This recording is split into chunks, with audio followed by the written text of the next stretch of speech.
All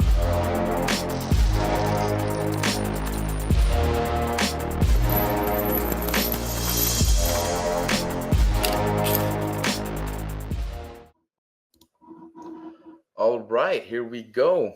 Welcome everyone to the EOS Nation weekly show / Ask Me Anything. Glad to have you guys with us. Just get some confirms that welcome everyone. Everything's good. Everyone can hear me. Weekly show / Ask Me Anything. All right. So good morning, good afternoon, whatever it is, and thanks for joining us. So feel free to post your questions either in Discord, Facebook Live, or YouTube, and I'll get to them eventually. For now, I've got a few items I'd like to discuss. So I'm going to go through that first, and then get to your questions. So first of all, to give you a little bit of a EOS Nation update, Eve did a very nice interview this week with the Investing with a Difference proxy that is organized by Rahman.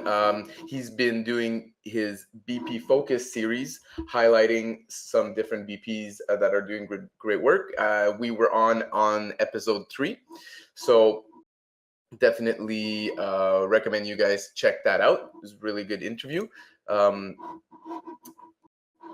can we get that link up here, and as well as the link for their Telegram proxy channel? There's really good stuff in there. I recommend everyone to check it out. Another thing that EOS Nation did this week was Eve published a series of videos regarding the worker proposal system proposals. So there's going to be 5 videos total. Eve has published 3 of them so far. One concerning the emergency committee, one concerning the worker proposal system portal, and another concerning the ECAF. There's also 2 more videos coming, one on the management of the mainnet GitHub repo, and another one with Josh Kaufman regarding the governance of WPS. So you can look forward to these videos coming out in the next week or 2. As well, I do want to mention that the Alliance has been hosting its calls. We're on week 4 now of Alliance calls. And for those of you who aren't too familiar, there's basically 3 of these general calls going on every week. On Monday, we have the Chinese / English version. On Tuesday, we have the English version. And on Wednesday, there's the Korean and English version. On top of that, there's the other worker group calls as well. And so what we're going to do here is we're going to share a link that leads you to the calendar for the Alliance. So you can quickly have a glance at that calendar, see which calls you want to join. So these calls are all open to the public. Anyone is free to join and contribute to these working groups. Also, if you don't have time to join these calls, which a lot of people, there are a lot of calls every week, we've been publishing some summaries. Well, Martin Brewer, our regional director in Asia specifically, has been publishing some excellent summaries about these calls, allowing you to get most of the information that came out of these calls in only a few minute read instead of a 30 to 60 minute video. So those are very valuable. I read all of them myself if I can't participate on the calls. And so I recommend you guys check them out. They're on our Medium page. And again, thank you, Martin, again, for these excellent summaries. Regarding our EOS Nation Ambassador program, we have a new recruit called David Bigley from Philadelphia. So thanks, David, for joining our team. He recently hosted his first meetup, and it went very well. So we're happy to have some representation in Philadelphia so we can grow our community out there. Sam Sticks has his grand opening of the EOS Nation Blockchain Hub in Port Harcourt, Nigeria. So we've been working very hard towards this goal of our grand opening. Sam Sticks was able to network in his community and was donated an office space for the year. And then EOS Nation came in and helped him set up all the cost associated to making that space very beautiful and welcoming, so that everyone in Port Harcourt has a place to go to learn about blockchain, to learn about EOS, to host meetups, and in general get to know the community that's involved with EOS and blockchain in his city. So thanks a lot, and congrats to Sam for pulling that. Exactly. So also another ambassador of ours in Nigeria, Emmanuel Balboa, is currently contributing to the Workstation Blockchain Education Week in Lagos. So this is a 6-day course that we are currently offering in partnership with Workstation, which is kind of a communal workspace type of company. They've provided some offices for us there. So what's going on is every day of this week, there's a new subject, there's a new class. The class is taught every day 3 times, once in the morning, once in the afternoon, once in the evening. All the classes are free, and every day has a different subject, starting with the very basic at the beginning of the week, leading up to blockchain development itself at the end of the week. So that's from what I hear, that's been going on great. And yeah, so that's a bit of the quick resume I wanted to do for you guys. Do we have any questions so far coming in? I see Elim is doing a great job posting all the relevant links. And like we have too many questions right now, so I will continue with a few upcoming events that I wanted to talk to you guys about. The London Hackathon, like everyone knows, is coming up in about 2 weeks, a week and a half. And so that's going to be an exciting event. Our CEO, Yves Larose, is going to be attending, as well as our EOS Nation Ambassador, Wayne Lloyd, who's located in the UK. So we're very excited about that. We're anxiously waiting for the news like everyone else. And Denis is also going to be attending our CTO. We're going to have 2 members of the EOS Nation, well, 3 members, including Wayne, of the EOS Nation team attending in London. Reach out to us if you want to meet up. We'll be pretty busy, but we're trying, of course, to meet as many people of our community as well as the community of other block producers, of course. So that's coming up in September. In November, we also have the cryptofinance.no Oslo BP Summit coming up in Oslo. So this is on November 16 and 17. So it's going to be a half BP Summit and half crypto conference. There's some excellent guests lined up. Ivan on Tech is going to be there, Richard Hart, and other big blockchain names are going to be showing up. So that should be a very interesting conference as well. So mark that on your calendar. And the last upcoming event I want to talk about is another EOS web conference in the style of EOS Ignite that happened last month. I'm sure a lot of you tuned into that. It was a great event. I think that concept is excellent. And so I'm happy that another group, I don't think it's going to be the Ignite group that's putting this on, but it's going to be in that style, right? So it's going to happen sometime in fall. The date isn't sure yet, but it's going to be an EOS web conference with a focus on DApps. So that should be good. I hear about all these DApps being developed right now. I feel like the community is developing at breakneck speeds. So I can just imagine in a month or so, or a month or 2 when this conference happens, how many great apps we're going to see and development we're going to hear about. So that's pretty exciting. All right, so Sam Sticks asks us, which DApp do you think Dan will unveil in London? Well, if you want to speculate, we can speculate all day, but it's all speculation. Nobody knows, right? So if you're asking my personal opinion, I would think that we're not going to hear about DApps, but instead we're going to hear about the secure wallet that B1 has been hinting. Maybe I'm wrong. Maybe we're going to hear about everything, DApp, a wallet. Yeah, so Dan has been talking about releasing a wallet on the iOS, so on iPhones, because it would use the secure enclave. What that would make is that it would make this wallet act as a hardware wallet as well, from what I understand, due to that secure enclave. And also, B1 has mentioned that their wallet will allow people to create one free account.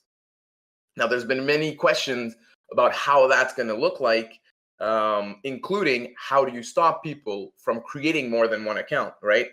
So there's probably going to be some way to uniquely identify people without having to reveal their identity. There's been a lot of speculation again, saying maybe this has something to do with biometric access, right?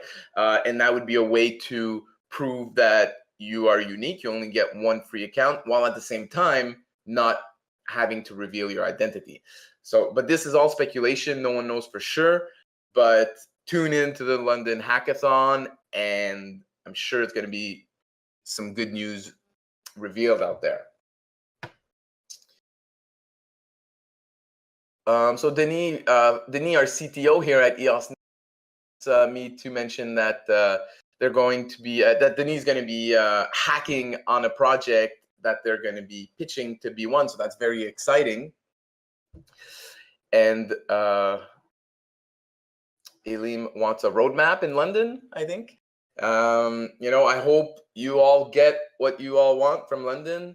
However, I would recommend to adjust your expectations, because if you expect the world, you're probably going to be disappointed. Now, most of times when you get announcements in the crypto world, buy the rumor, sell the news in crypto, which means that the news usually disappoints people because there's so much hype built into these announcements. However, Dan and Block One have been excellent at not doing that, at not hyping announcements, at not just, putting messaging out there to hype the community. So I'm hoping that, this time the news does not disappoint the crowd, but who knows really. We'll find out soon enough, and it's very exciting.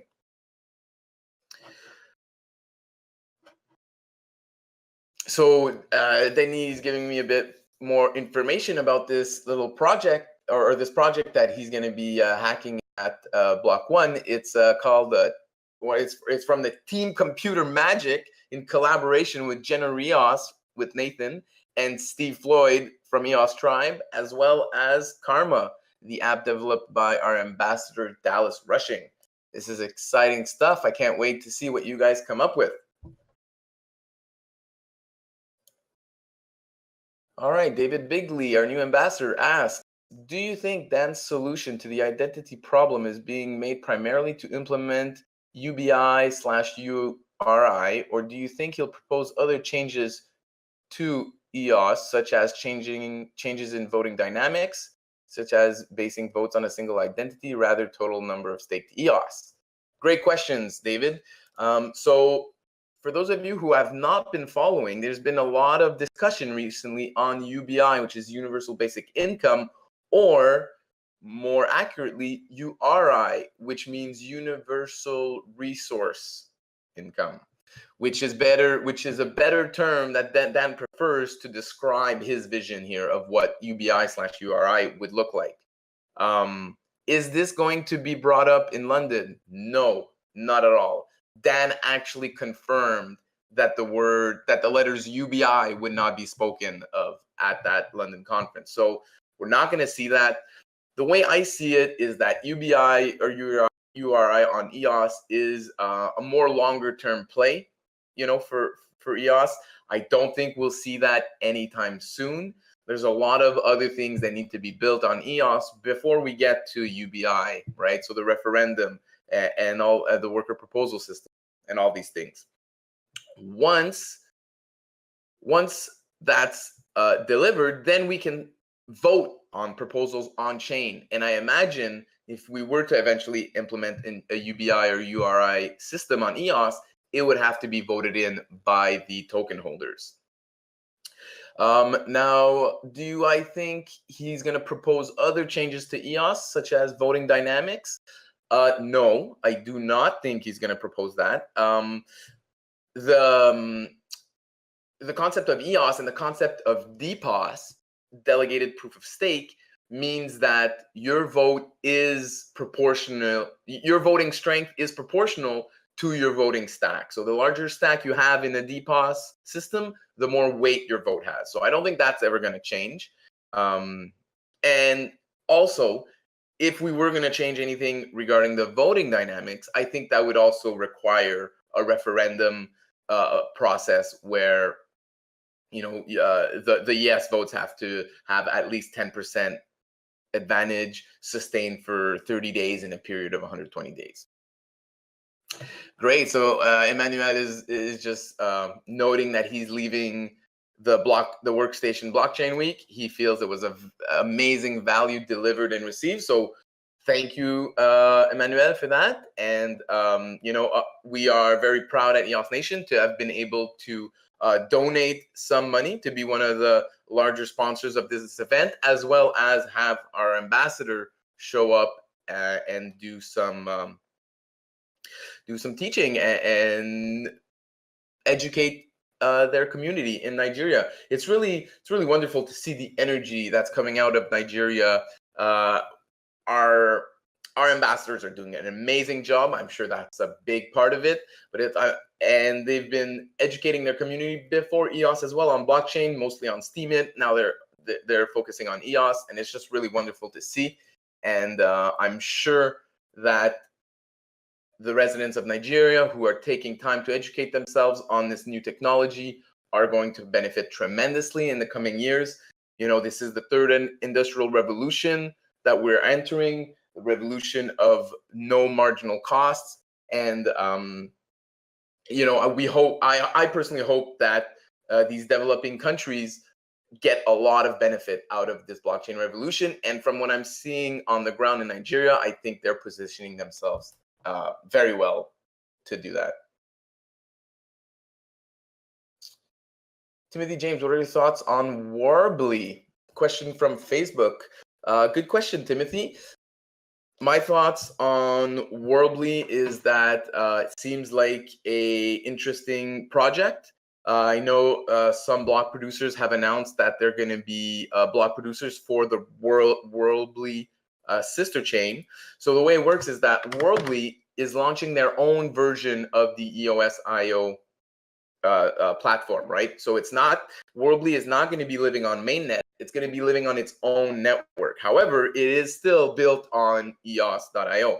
The reason they're doing this is because Warbly is going to be more a financially oriented network. And so they want to deal with financial institutions. So they need different system requirements, let's say, than the EOS mainnet. So they're making some changes to the EOS.io software to be able to better optimize for their needs. So in general, I'm not speaking about Warbly specifically, but in general, I think sister chains are great. It's going to be one of the ways that EOS is going to scale horizontally. And I wish success to these sister chains that are trying to launch.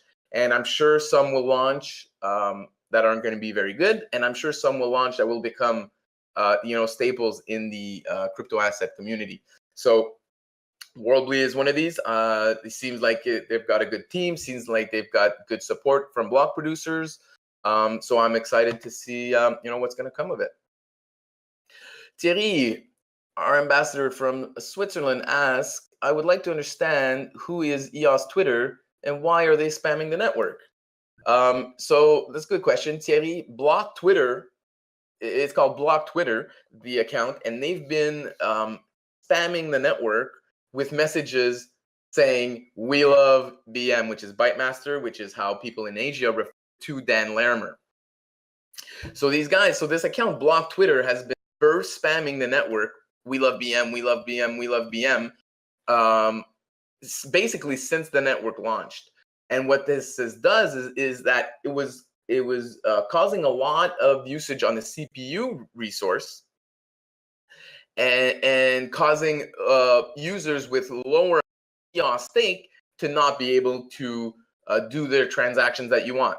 For example, EOS Dice is one of the bigger apps that right now on EOS, and their users, when Block Twitter was spamming, their users were getting shut out of being able to play the game. So what happened is that the block producers implemented a gray list, which from what I understand, removes the ability to block Twitter to burst spam the network. Now, this is a temporary solution, because what's to stop block Twitter from just, oh, they've got this account gray listed, okay, they move their stake to another account and start burst spamming the network from that account. So it is just a temporary solution. However, it has helped the network in the last few days. Now that the top 21 block producers agreed to gray list, it has helped the congestion of the network. However, it is not a sustainable long-term solution. Elim shared a link to the EOS Titans Lab webpage, which shows you a lot of different metrics on voting, on performance, all that stuff. I encourage you guys to check it out. EOS Titan has been doing some good tools. Oh, another good tool that I've recently found out about is the EOS dashboard. Let me pull it up here. And it's bringing me up things about Volkswagen. That's not what we want.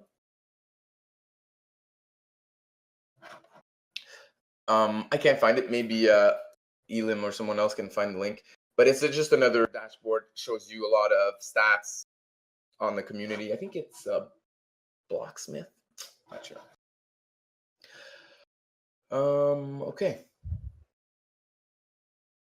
Were there any other questions that you were wondering about? Oh, one thing I did want to mention is that Ledger now supports EOS, which is pretty awesome, and allows us to safely access our EOS on our Ledger Nanos, which I know most of us have some. I've been using Ledger Nano to keep my crypto assets secure.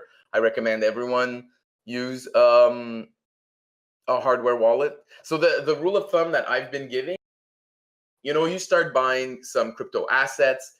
Maybe at first you only buy a bit, $20, $50, whatever it is, and you're okay with leaving that amount on your cell phone or on a device that might not be extremely secure. However, once that stack grows, you want to make sure that you're securing your assets on a hardware wallet, like the Ledger Nano, like the Trezor, like there's a few others, right? So the guideline that I've been giving people is that once you have about 2 weeks worth of salary in crypto assets, that's a good time to make the investment in a good hardware wallet to make sure that your assets are protected.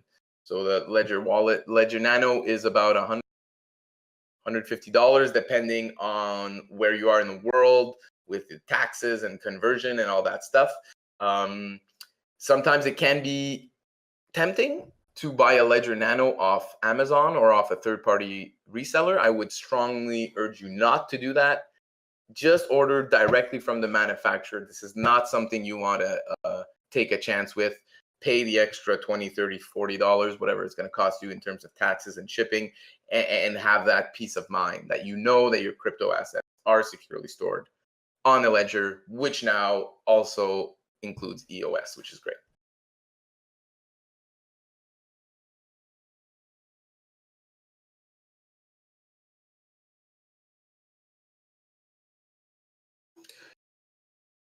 Sure. So I can talk a bit about the program. So this program is a volunteer-based program. So our ambassadors join the team, and in exchange, for building their building their local community. So we want to empower EOS fans around the world and give them the tools they need to build their local EOS community.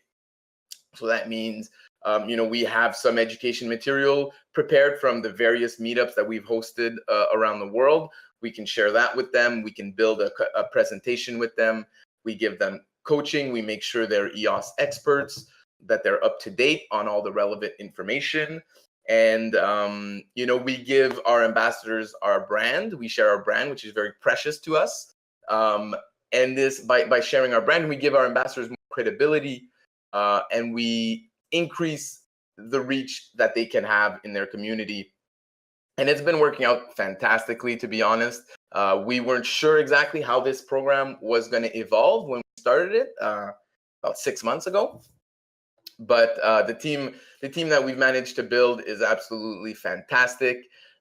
It's been a pleasure for me personally. I've been managing most of the ambassador program, just getting to meet all these people from around the world that are extremely passionate about EOS and that have a desire to educate their community.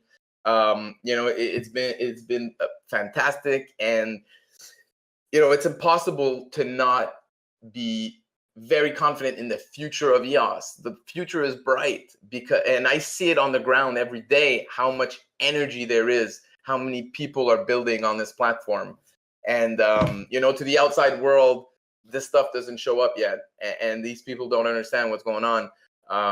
But for all of us inside here in the trenches every day, I think everyone can agree that it's very obvious that there's a lot of work going in to EOS. There's a lot of energy, and we have fantastically smart people all over the world, all contributing together to make EOS great.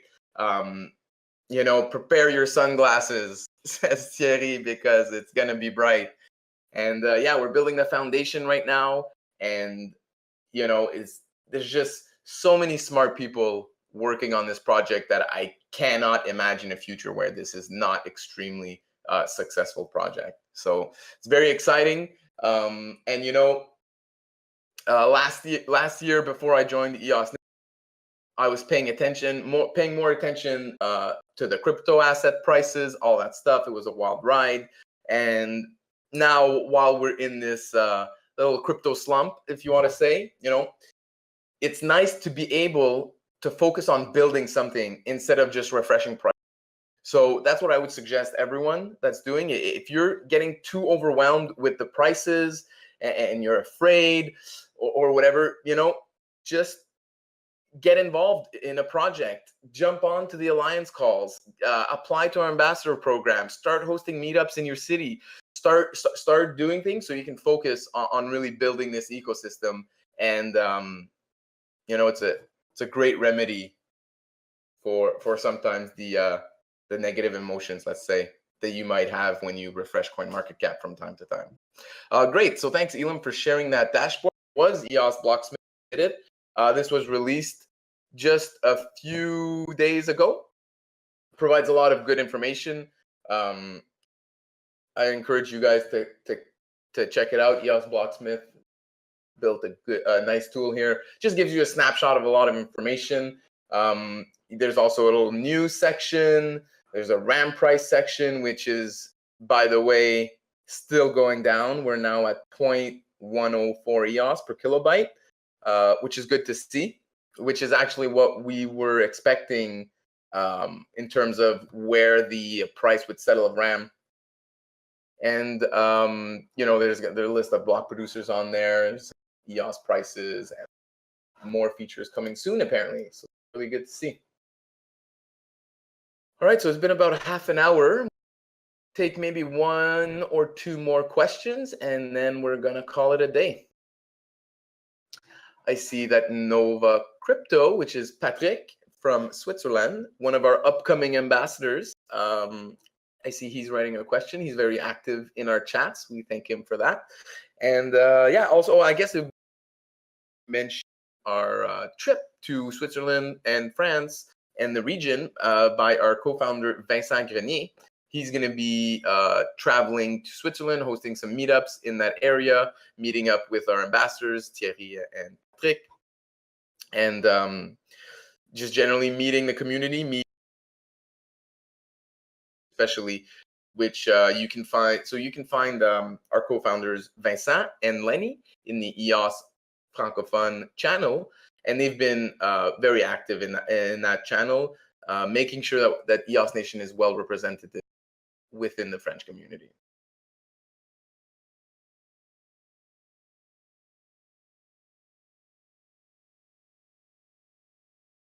Great. So Patrick is mentioning that he's been talking to a company based in Switzerland that were going to do their ICO on the Ardor blockchain, but now they're envisioning to go with EOS.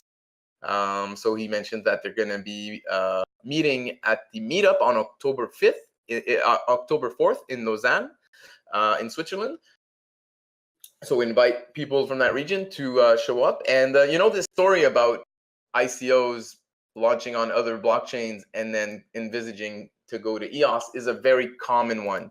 I was in Toronto 2-3 weeks ago for a blockchain conference. I met up with a few groups that were considering Ethereum to launch, and now when I spoke about EOS, they were very curious, and now and we've been in talks advising them on the benefits of EOS compared. And I think there's going to be a lot more of this coming up, this type of news in the next few weeks and months, as EOS really the foundations are built and this blockchain is really firing on all cylinders. I think we're going to see more of this type of news. All right, so we're going to wrap it up. Thank you, everyone, for joining. Thank you. As always, we welcome you guys to join us on Telegram, Twitter, and Medium is where most of our content is posted and is where most of our interactions with the community can be found. So please reach out to us anytime you have questions or suggestions, or just want to cheer on EOS with us. So thank you for joining us, and thanks for being part of the EOS Nation community. Until next week, everyone. Bye-bye.